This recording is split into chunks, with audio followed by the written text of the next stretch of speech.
Hello friends, मैं जीतिया की आपको एक और कथा सुना रही हूँ। नर्मदा नदी के पास एक कंचनवटी नामक नगर था। वहाँ के राजा का नाम मलाई केतु था। उसी नर्मदा नदी के पश्चिम और बालूहटा नामक की मरुभूमि थी, जिसमें एक विशाल पेड़ पर चील रहती थी और उसी पेड़ के नीचे एक सियारिन भी रहती थी। चील और सियारिन दोनों ही पक्की सहेलियाँ थीं। कुछ महिलाओं को जितिया व्रत करते देख चील और सियारिन ने भी यह व्रत करने का संकल्प लिया और दोनों ही भगवान श्री जिमुत वाहन की पूजा का व्रत करने का प्रण ले लिया। जिस दिन दोनों को व्रत रखना था और ठीक उसी दिन शहर के एक बड़े व्यापारी की मृत्यु हो गई और उनका दाह संस्कार वही मरुस्थल पर हुआ।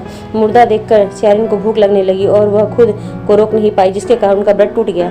परंतु चील ने खुद पर संयम रखा और पूरी श्रद्धा और नियम से अपना व्रत पूरा किया और अगले दिन व्रत का पारण भी किया। उसके बाद अगले जन्म में दोनों सहेलियों ने पुत्री के रूप में एक ब्राह्मण परिवार में जन्म लिया। उसके पिता का नाम भास्कर था। चील बड़ी बहन और सियारिन छोटी बहन थी। बड़ी बहन का नाम शिलावती रखा गया और उसकी शादी बुद्धि सिंह के साथ हो गई। छोटी बहन का नाम कपूरावती रखा गया और उसकी शादी शहर के राजा मालिकेतु से हो गई और दोनों बहन कपूरावती कंचनवटी नगर की रानी बन गई।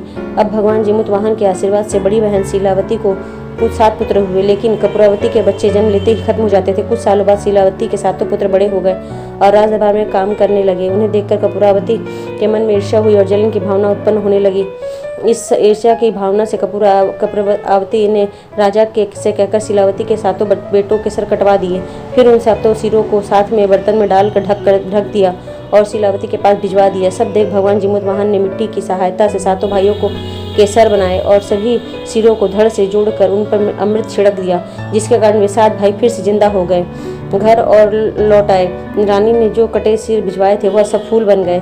कपूरावती समाचार पाने को बहुत व्याकुल थी, लेकिन जब उसे इस बात का पता चला तो वह बड़ी बहन के घर गई और वहाँ सबको जिंदा देखकर आश्चर्य में पड़ गई और बेहोश हो गई। जब कपूरावती होश में आई तो उसने अपनी बहन से यह सारी बात बताई और अपनी गलती का पछतावा किया।